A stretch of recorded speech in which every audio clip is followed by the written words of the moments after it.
The eastern coast of Africa shares a rich cultural history with ancient kingdoms and trade networks that date back as early as the 1st century CE. Over time, the interaction and exchange among African, Arab, and Indian peoples along the Indian Ocean coast has produced a rich diversity of cultures. East Africa is a vast geographic area of 1.8 million square kilometers, comprising 5 countries: Burundi, Kenya, Rwanda, Tanzania, and Uganda, with an estimated total population of 135 million people. The youth represent over 41% of East Africa's population. Hence, the youth are the majority in our society, and especially because the future really belongs to them, their voices must be heard, and their views must count and inform the policies and interventions aimed at shaping the future. Youth have a voice, but I think they are too conscious of what would be said about their true opinion, their true thoughts, their true views, due to customs, traditions, cultures, religious aspects, many things.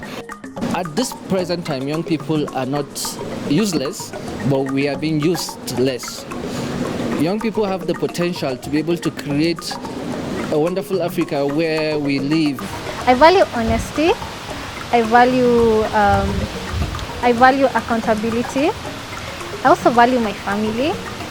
Yeah, I value family, and I value God. Yeah, basically those are the most non-negotiable ones. Yeah. Well, I am Kenyan, but that took time to get in, and I know I'm East African by the virtue of the map.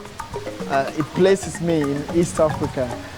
But I'm still, grappling with the issues of being an East African. I think the future you should research or learn more about the neighbors. It's very important that as Kenyans or as a Ugandan, I need to learn more about who is a Tanzanian, who is a Kenyan, beyond what I just grew up hearing. And when you reach out across borders, then you realize we are no different. We are same, but only capitalize around what could be our difference. So once we get over the attitude, I think the integration it's clear-cut.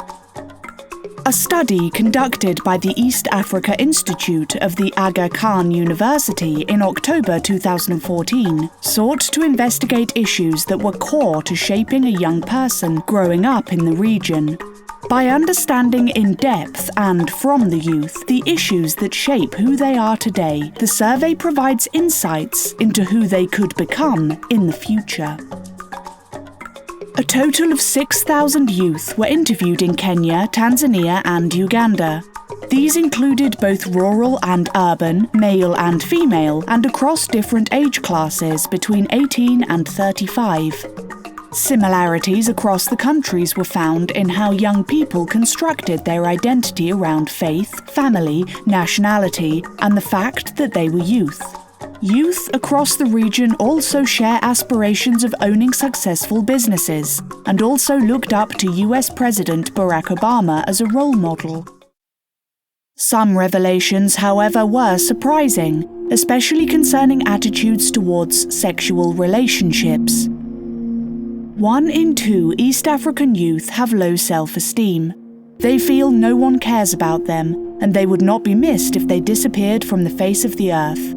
They think other people have better lives than they do. 50% of the youth think they don't have the right social skills to navigate relationships.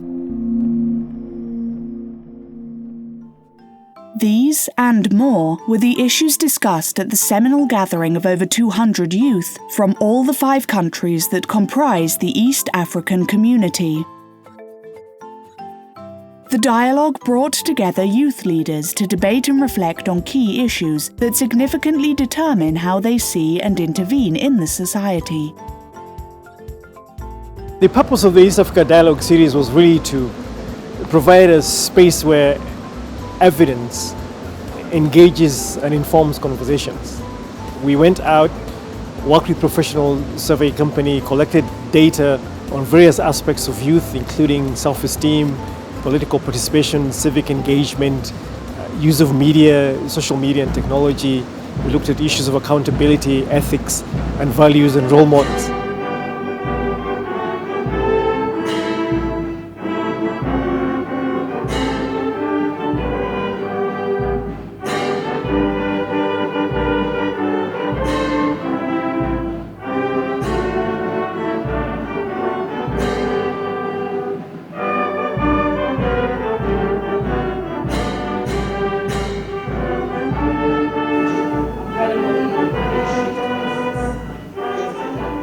Ghetto Classics has been going since 2008, and actually the purpose of it is not even the music itself, but to use the skills that come with music to change the young people that we work with. So the skills that come with learning music, the focus, the discipline, the timekeeping, everything that comes with being part of a bigger group where people depend on you. We hope that by learning those skills, they can then transfer them to the rest of their lives and into their community.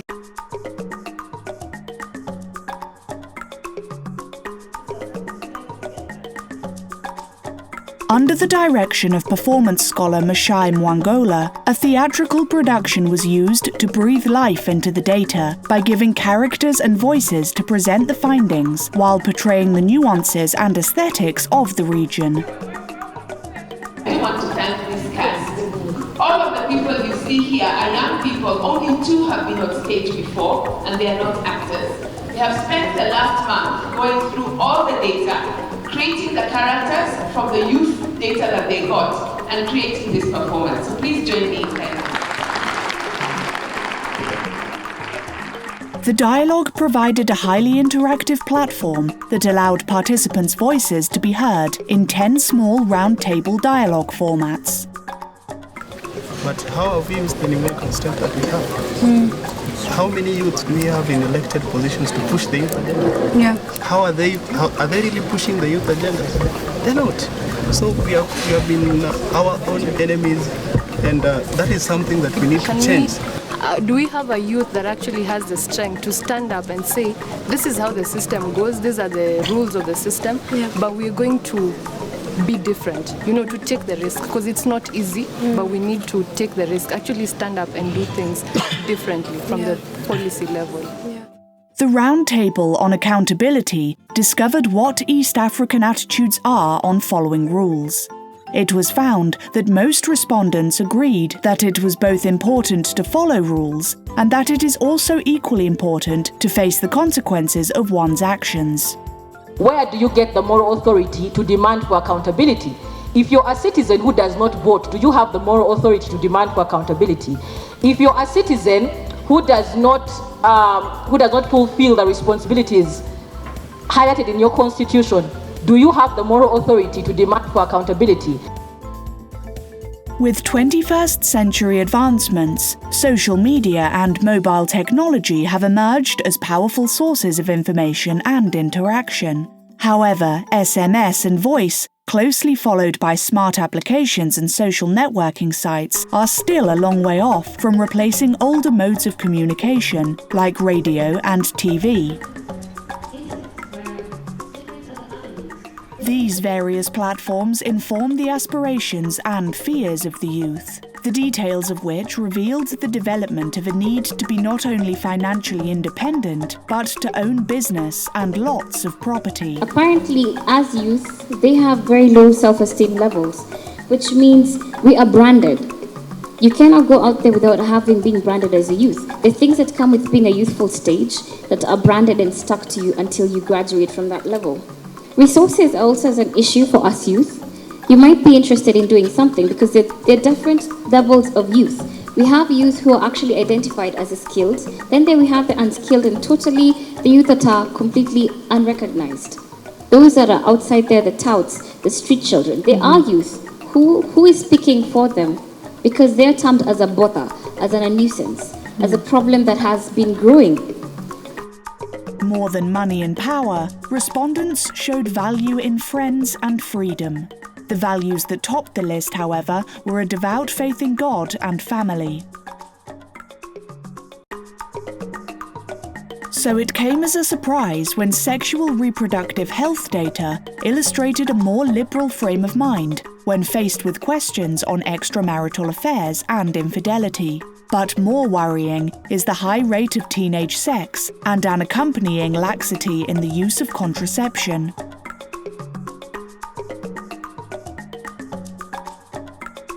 Why is it that sexual reproductive health is important? First, we need to make the connection between sexual reproductive health issues and growth.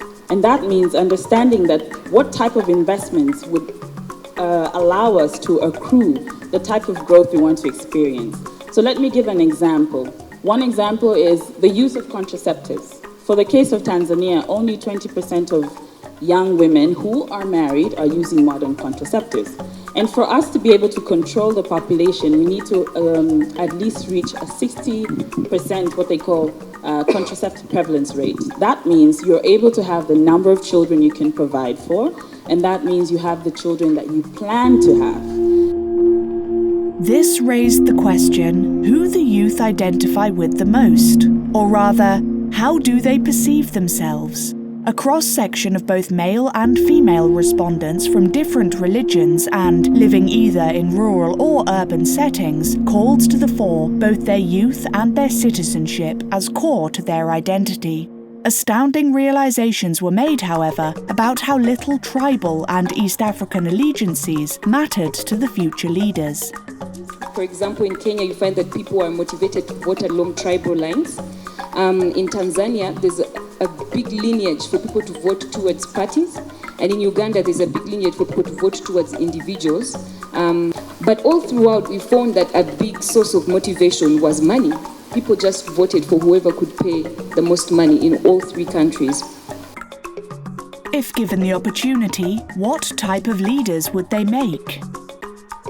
When faced with the leadership question, enthusiasm was shown on ability and willingness to lead, but gaps were found in what opportunities were available for youth to take leadership roles. There was also a general lack of information on how to take advantage of the same. The survey was largely looking at whether young people have the life skills and education they need to lead. And looking at the findings, young people gave significant endorsement, or rather approval, that they have the life skills and the education they need to lead, either as parents, or as spouses, or as citizens, or even in their careers. So what was the future for regional integration? While there was consensus that the existence of an integrated East Africa was a preferred option, each still held to the stronger identities as a member of their individual countries. Questions still arose about whether they valued their contribution to regional politics, and whether they understood that their votes were a social contract that was a right and was not for sale. First, if I speak on the regional integration, I would say, according to my country, Burundi, I think the integration to the East African community has been successful, because even if you check other studies made with other regional or continental organizations, I think East African community was given as an example for integration. So why should we vote on us? We realize that the youth are innovative, we're open to new opportunities, we have very many ideas in our heads, but we never really get to implement them. We're very innovative. So on that note, I'd like to thank you. You've been such an amazing group of participants. I mean, the contributions that have come from every single one of you have been very, very well thought out, well informed, and I think it's great in the first start of our East Africa Dialogue series. So well done to all of you, and well done to the panelists who we just had up here. Thank you so much for bringing all of that together in such an insightful way. What new trajectories would develop from these perceptions of self? How would these attitudes transverse and transform socio-economic landscapes of the future, and ultimately redefine the course of the entire region? Here at the East African Youth Dialogue in Nairobi, Kenya, is another platform whereby we see how youth involvement in the region is taking place. And this tells us that nothing about us without us. The East African young people are the drivers and shapers of the community and of course of the region itself.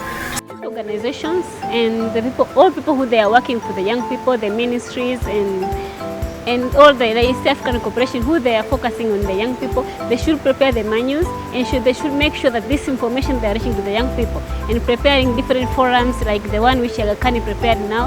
These are the place where you can get true information and you can get the fact about the issues on the young people. We have devised several mechanisms through social media and the networks of the youth that came to the conference to continue these conversations back in their own country. The youth who came to this meeting were carefully selected. They come from networks that are engaged in their various countries, their various communities on issues of youth. So we expect them to be ambassadors, take this message back. And this process is just the first in a series of conversations.